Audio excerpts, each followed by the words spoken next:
If you are watching this video right now on Monday morning, February 9th, 2026, then the event we have been anticipating has already begun. The London Bullion Market Association officially opened for business a few hours ago at 3 a.m. Eastern Standard Time, and what we are witnessing in these early hours is the unfolding of the first large-scale systemic settlement failure in the modern history of the global precious metals market. The vault doors are, in theory, open.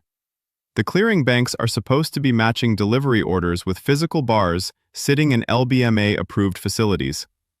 Counterparties who purchased contracts on Friday afternoon and paid cash are now entitled to take possession of their metal. Yet the data streaming across screens, the settlement reports coming in real time, the frantic messages circulating among custodians, and the first wave of notices already being issued, all point to the same inescapable conclusion. They cannot deliver. The vaults do not contain enough unallocated metal to satisfy the obligations that came due this morning. This is no longer a prediction or a warning issued on Sunday afternoon. This is arithmetic meeting reality in the harshest possible way, and the consequences are beginning to ripple outward at this very moment. Let us be completely clear about what is actually happening, because within the next few hours, the mainstream financial media, Bloomberg, Reuters, CNBC, Financial Times, will attempt to frame this as a minor operational inconvenience, a temporary liquidity squeeze, and administrative delay caused by unprecedented demand or simply elevated volatility. None of those descriptions are accurate. A settlement failure at this level means that a major clearing bank or LBMA participant accepted your cash on Friday, issued you a contract promising physical delivery of gold or silver, cleared the trade through the system, and now, on Monday morning, when you or your custodian present the delivery order, the response is effectively this: we do not have the metal. We cannot source it. We are therefore invoking the force majeure clause contained in the contract terms. You will receive cash equivalent to Friday's closing reference price, and your claim on physical metal is extinguished. There is no earthquake that closed refineries overnight. There is no hurricane that halted mining operations. There is no sudden geopolitical embargo that severed supply lines in the last 12 hours. What occurred is far simpler and far more damning. The clearing system sold many times more metal in paper and unallocated form than actually exists in deliverable form inside the vaults. That imbalance, hidden for months or even years through rehypothecation and serial allocation of the same bars to multiple owners, has now collided with reality. The trigger was pulled in slow motion across the weekend, and this morning, the hammer fell. Consider the numbers that are no longer hypothetical. Friday's publicly available LBMA Vault Inventory Report listed total silver holdings across approved London vaults at approximately 897 million ounces. That figure sounds substantial until one performs the necessary subtraction. Roughly 750 million ounces of that total is classified as allocated, metal already owned outright by specific clients, stored separately, and legally untouchable for settling new or third-party contracts.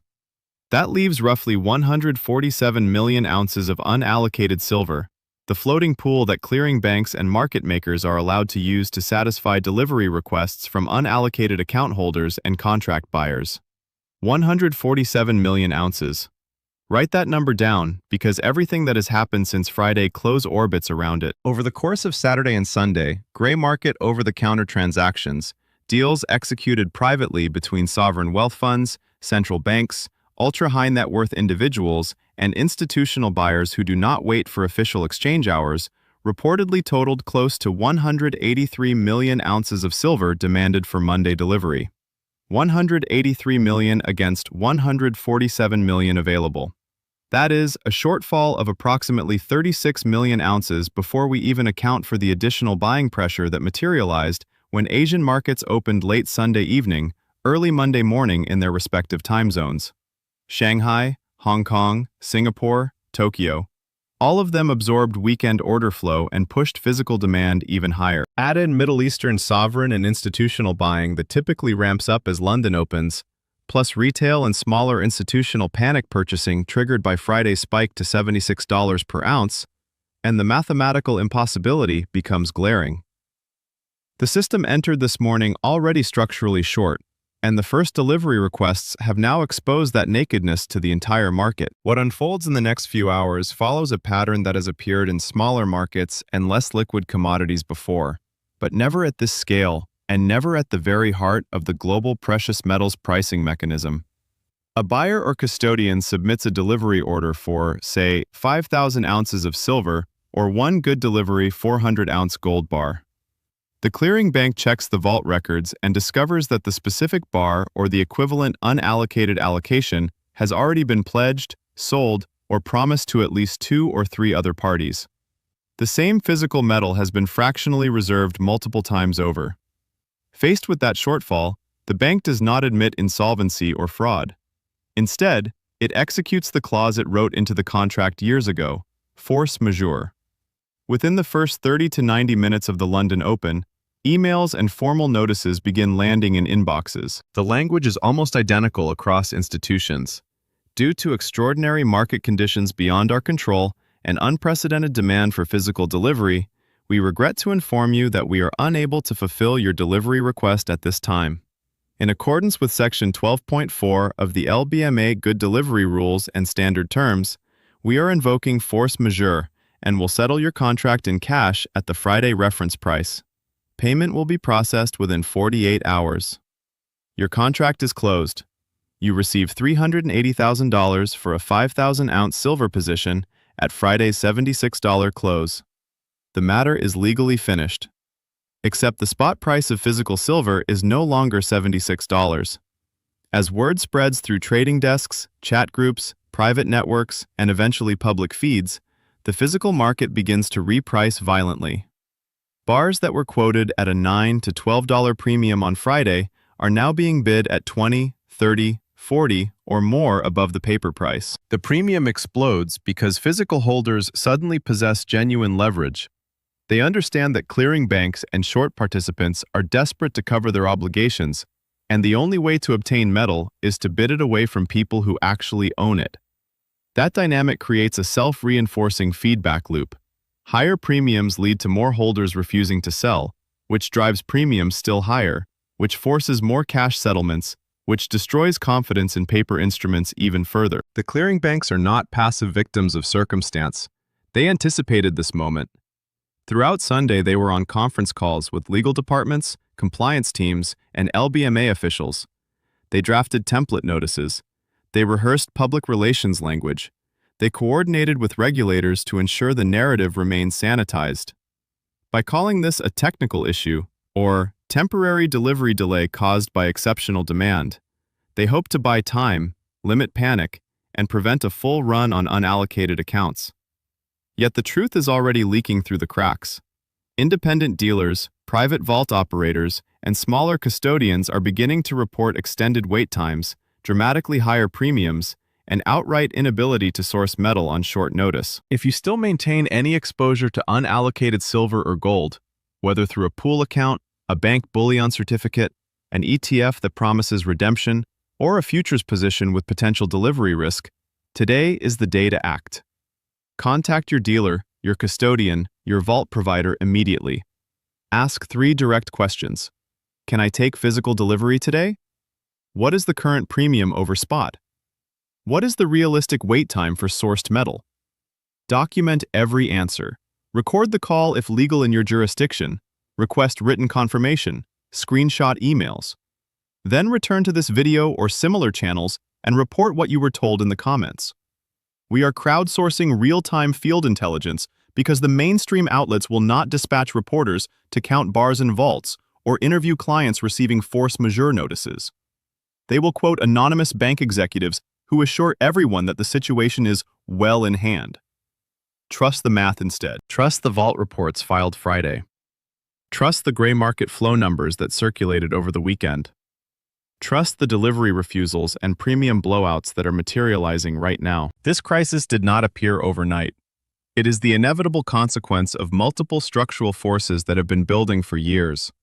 Basel III regulations, fully phased in by 2022-2023, forced European and London-based banks to hold physical metal as high-quality Tier 1 capital, while disqualifying unallocated claims and derivatives from counting toward reserve requirements. That regulatory shift created enormous demand for physical bars, demand that was satisfied by draining the very same unallocated pool that retail and institutional clients rely upon for delivery.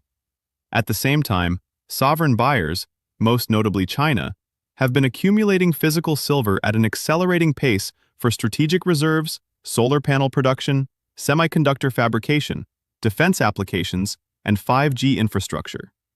Chinese customs data shows imports of over 250 million ounces in 2024 alone, with monthly figures in early 2025 annualizing even higher.